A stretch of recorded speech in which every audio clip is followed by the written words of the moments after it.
Welcome to Couve.com. I'm your host, David Medor, and today what we have is a story that should not be happening.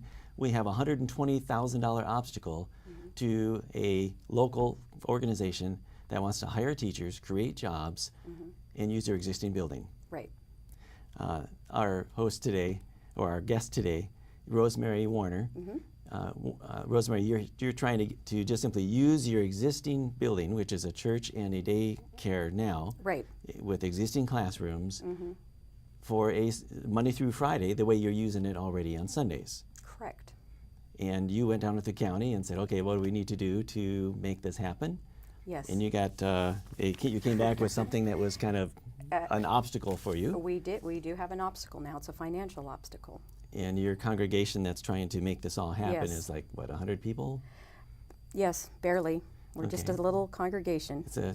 And supported by contributions. And Absolutely. You're serving the community. You've been Yes. around since 1958. The church was built in 1958. Okay, and it's been upgraded since then? Yes, we had the original building was built in 1958, and then a sanctuary was built later in the 70s.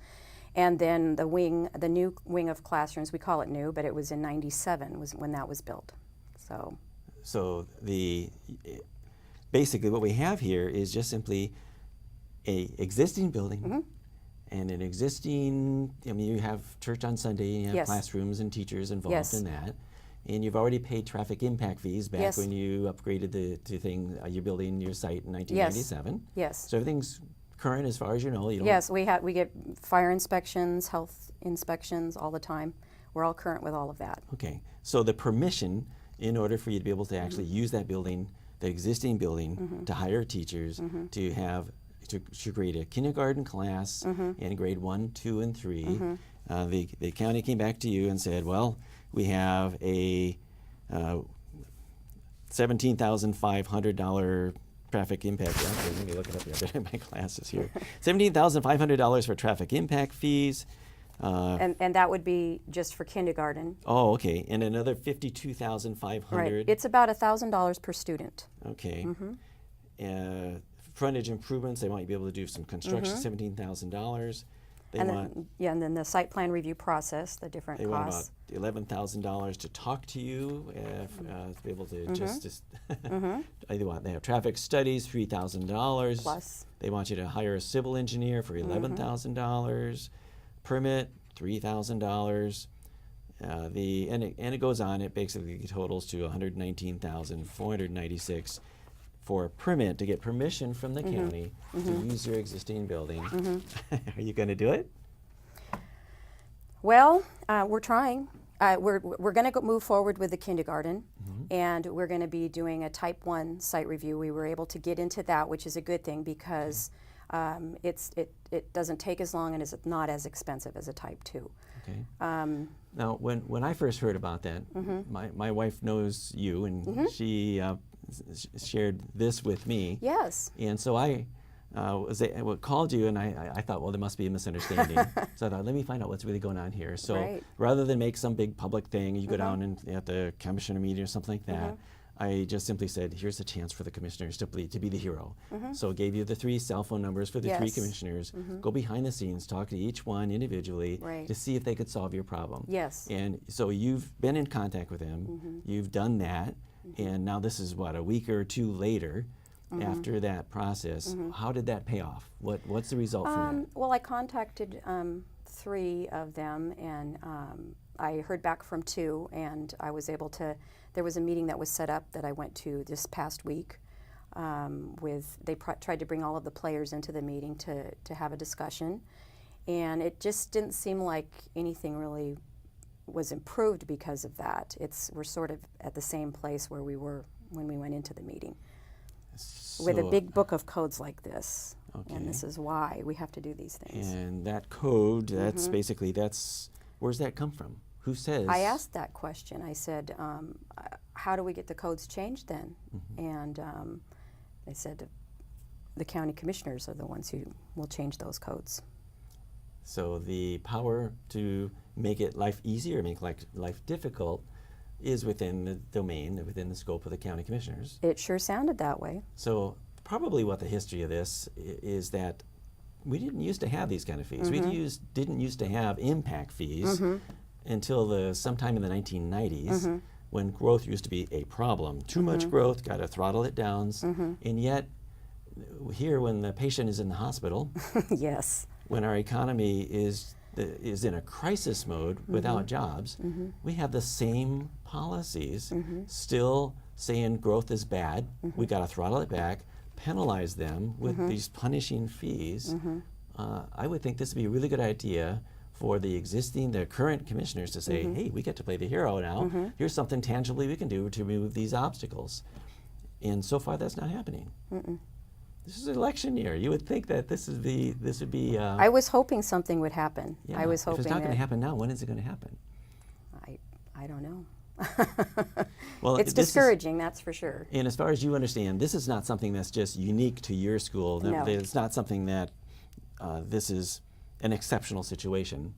This is what anybody in our county wants to be able to create jobs, to be able to get a permit, to be able to just simply use an existing building to hire people to serve the community. This is the kind of obstacles we're running into. Yes. Any church that would want to start a school in their existing building would go through this same process. And I would imagine if they found out that this was the case that they wouldn't do it. In fact, had we known early on, we probably would never have moved forward. But we already had 10 students and a teacher hired when we finally figured out when these obstacles came our way. I wonder how many of the other situations there are that we don't hear about. That people decide they're not going to do it because it's not worth it. I'm sure that that's the case. Or they do it not knowing that they haven't gotten through the proper channels and followed the codes. So you want to be able to proceed with your K grade 1, 2, and 3. Yes, absolutely. And yet this looks like the obstacle that's still remaining in front of you. What are you going to do?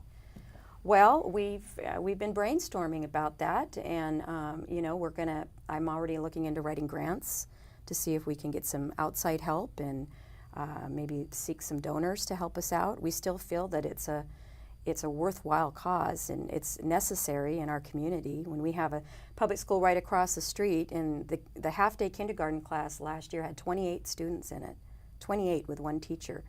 And we're going to limit the class sizes. We're only going to have 15 students to one teacher. So it's serving the community Absolutely. In a better way. Yes.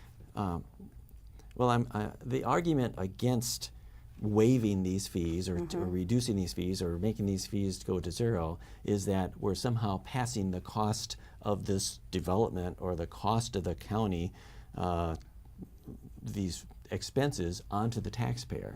But in reality, the county's not doing anything here. We're not building. You're just simply, you want permission to be able to use your existing building. Yes. In fact, in years past, we've had over 400 people at our church, with ministries taking place daily throughout the week, people coming and going all week long, VBS programs with 300 children for the entire week. We just had a program, day camp last month with over 100 people there every day, and there were no issues. Our facility is certainly capable of holding that many people, parking lots and buildings. So you're not trying to stretch anything? Absolutely not. In fact, no. You mentioned that if you're to use this as just simply call it, this is just more ministry that you do on Sunday, you're just doing it through Monday through Friday, that there's probably some technical way you could do that. Yes, I'm sure there is. But you're not trying to you want to be an upstanding citizen. Yes, we you do. want to be able to follow the law. The question is, what in the world is the law doing here? So you're going to move forward with kindergarten and not yes, plan to do the grade 1 through 3 at this point? We still have the plan to go to try. We really hope, and I'm still hoping that maybe something can change with these codes. I'm still hoping that some folks down there can get together and look at these things and say, we need to change this. I don't know how long that will take. In the meantime, we're going to be looking for grants and donors and creative ways, to pay the county, which is unfortunate because we'd rather use that money, which we'd still be looking for, to build a new building. We have a plan to even something tangible. Yeah, and we have a plan for a multi-purpose room and another wing of classrooms so that we could eventually go through 5th grade. And so we saw that coming in a couple of years, but when you're having to spend $120,000 to give to the county up front, it's pretty tough with nothing tangible. Well, I can understand that here we're talking about fees, 57,000, 17,000 for traffic impact. The idea there is that we have these roads that people are going to have to use. And so if you don't build new roads when you get new road users, then the taxpayers are going to be stuck with the fees of having to create new roads. Well, in reality, we have built a lot of infrastructure since 1990s, the 2000s. We have built lots of roads, a lot of infrastructure. It's very healthy, and our economy was booming in the past, and it's shrunk. Yes. And so we have a lot fewer users of those roads now. So we're not having to build, the roads aren't at capacity because of the extreme growth we've had. We've been we've shrunk. And so if there ever was a time, at least now, to burden those that want to bring jobs and to re-stimulate our economy, to open the floodgates for local private jobs, this is that time. If you're ever going to waive fees, this is that time. Now the commissioners have done recently something which is a step in the right direction. It's kind of anemic though, and that is that if you promise that you're going to or commit to create 10 new jobs and keep those full-time jobs for at least 2 years, then they'll waive some of these fees, some or all of them. I'm not sure what the details are. But that's not normally how businesses start up or things expand or churches start schools. They start out with fewer than 10. And every job counts. In this case, I assume you'd like to be able to have a teacher for each one of these classrooms. Absolutely. Eventually a secretary. Yeah, some administration staff. Right. Those are jobs. Those are jobs. Those are good things. Yes. So we ought to encourage those. We shouldn't stand in front of those things. Remove the obstacles to free enterprise. Let the community do what the community's doing best, and get out of the way. Get the government out of the way. Well, you're telling the story. What can people do? How can we as a community rally behind moving in the right direction?